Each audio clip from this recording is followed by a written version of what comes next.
புதுசு, முதல்ல வந்திருக்கேன். நானே பால் காய்ச்சி கொண்டு வரேன். உட்காரு.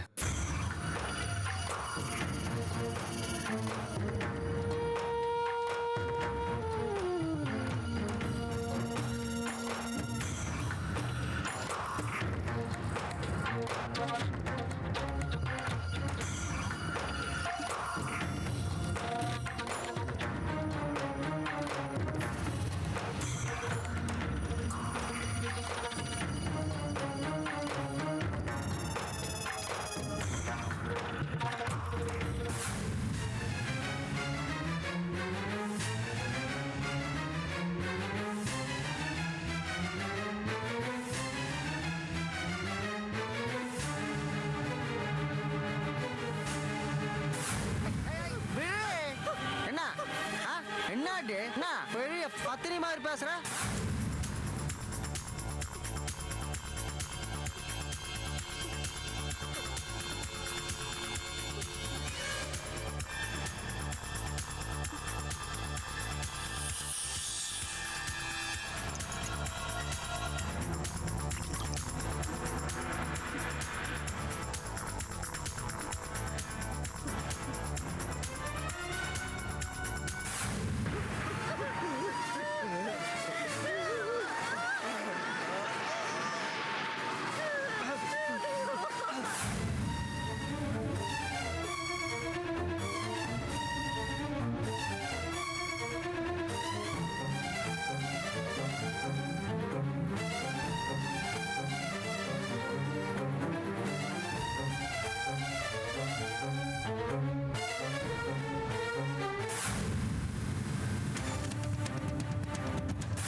நந்தினி,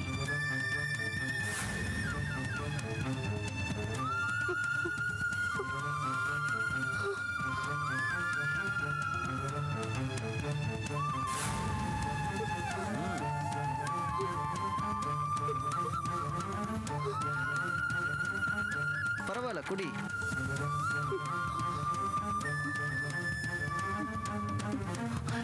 என்ன யோசிக்கிற?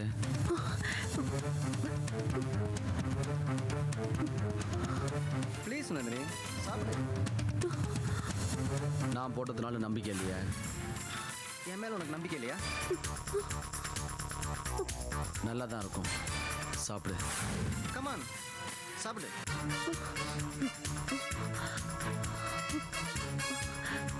நந்தினி, கமான் சாப்பிடு. ஏய் நந்தினி,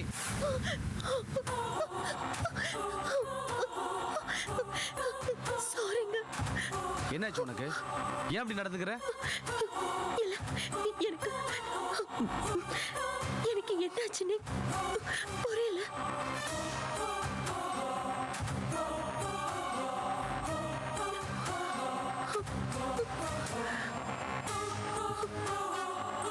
சரி சரி, அத்தை மட்டும் சொன்னாங்க நந்தினி ரொம்ப பயப்படுவா, நீ தான் பக்குவமா நடந்துக்கணும்னு.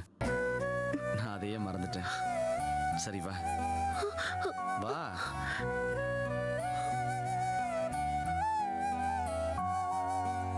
நீ தான் திறக்கணும். கதவு தர. எதுக்கு பயப்படுற? தைரியமா தர.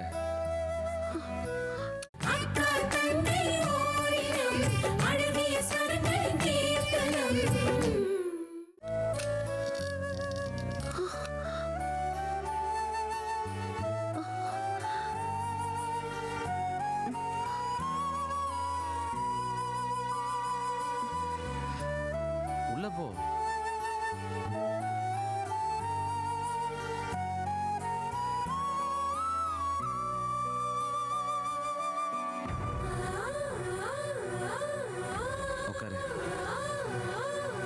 உட்காரு நந்தினி.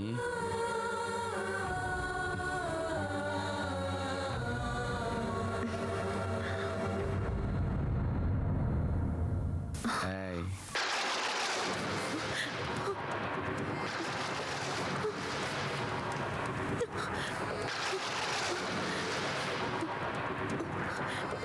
ஏய் எதுக்கு பயப்படுற?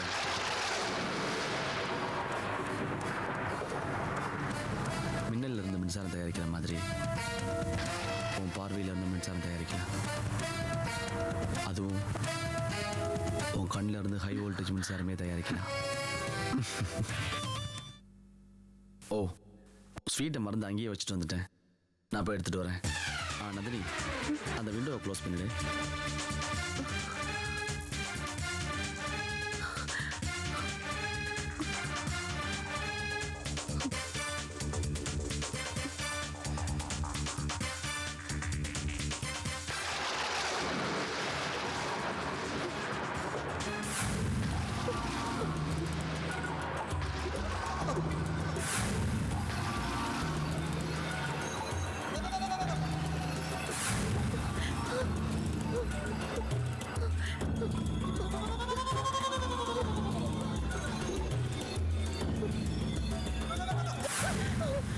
ஏய், என்னது?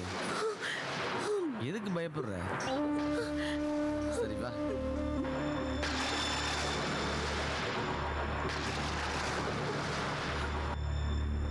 உட்காரு. என்ன நந்தினி, எதுக்கு எடுத்தாலும் பயப்படுற? ரொம்ப அப்பாவியா இருக்கு. சரி, ஸ்வீட் சாப்பிடு. சாப்பிடு.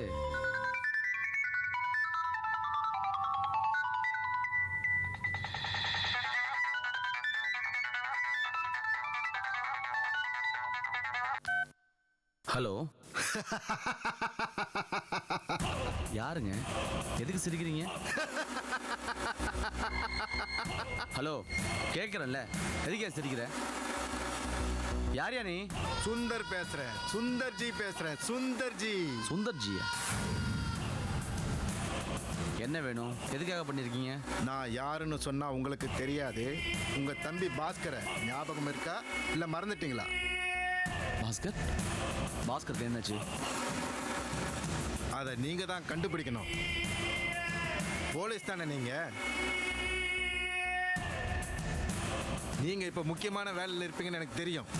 இருந்தாலும் நான் சொல்ல போறது அதை விட முக்கியமான விஷயம். ஹேய், என்ன சொல்ல வரையோ அதை சொல்ற. பரவாயில்லையே, போலீஸ் பிரெயின் ஆச்சே, உங்களுக்கு சொல்லியா தரணும்? மிஸ்டர் விக்னேஷ், உங்க கல்யாணத்துக்கு வந்துடுறதா உங்க தம்பி உங்களுக்கு ஒரு லெட்டர் எழுதியிருந்தார்ல? ஆமா, அதுக்கு என்ன போ?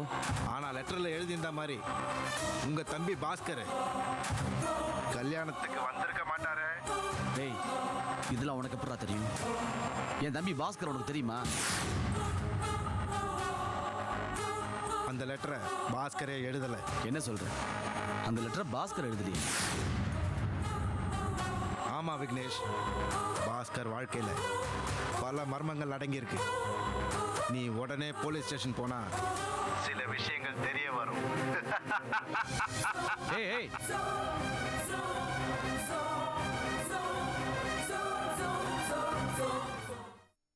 நந்தினி, என் தம்பி பாஸ்கர் நம்ம மேரேஜுக்கு வரதா லெட்டர் போட்டிருக்கான்னு சொன்னான் இல்லையா? அது அவன் எழுதலையா? என் தம்பி பாஸ்கர் விஷயத்துல நிறைய மர்மங்கள் இருக்கு. நீ கிளம்பி உடனே ஸ்டேஷனுக்கு வான்னு எவனோ ஒருத்தன் ஃபோன் பண்ணி என்கிட்ட சொல்றான். சரி, நான் ஸ்டேஷன் வரைக்கும் போயிட்டு வந்துடுறேன். நீ பயப்படாம இரு. இல்லைங்க, வேண்டாங்க, நீங்க இப்ப போக வேண்டாம். நந்தினி, கொஞ்சம் என்ன புரிஞ்சுக்கோ. இது என் தம்பி பாஸ்கர் சம்மந்தப்பட்ட விஷயம். நான் போய் தான் ஆகணும். நான் போயிட்டு உடனே வந்துடுறேன். நீ பயப்படாம இரு.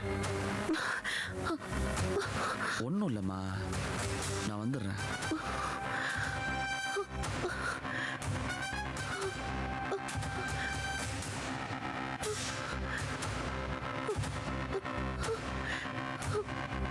நந்தினி,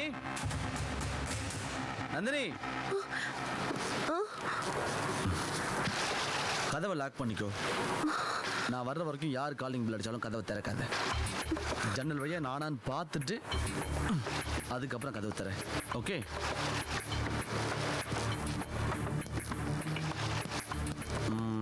ஏதாச்சும் தேவைன்னா ஃபோன் அடி.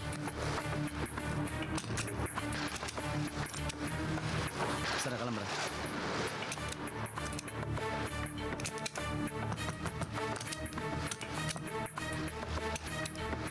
நந்தினி, நான் போயிட்டு உடனே வந்துடுவேன். தைரியமா இரு, பயப்படாது. சாத்திக்கும்.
ஹலோ, நான் நந்தினி பேசுறேன்.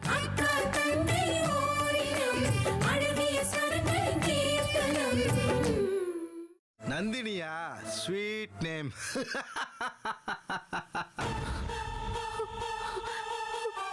என்னம்மா கண்ணு, உன் புருஷன் இப்ப போலீஸ் ஸ்டேஷன் கிளம்பிருப்பானே?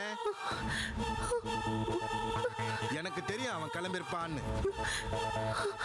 ஏன்னா அவனுக்கு தம்பி மேல ரொம்ப பாசம் ஜாஸ்தி. உன் புருஷனை வெளியே அனுப்புனதே நான் தான். ஏய், நீ யாரு?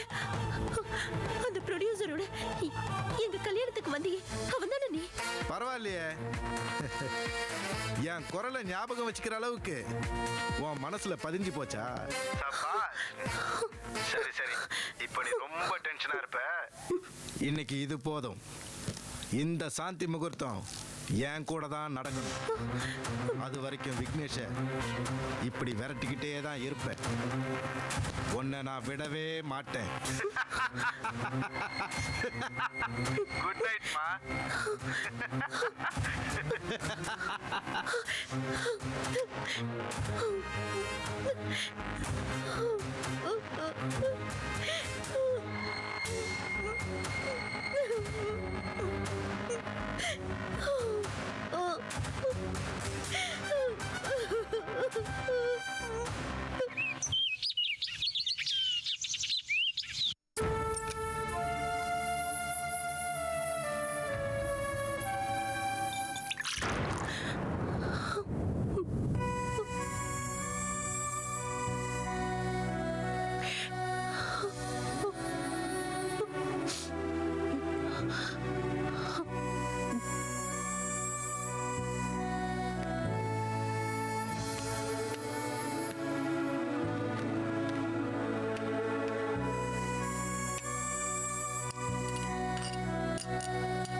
நந்தினி, காஃபி எடுத்துக்கோ.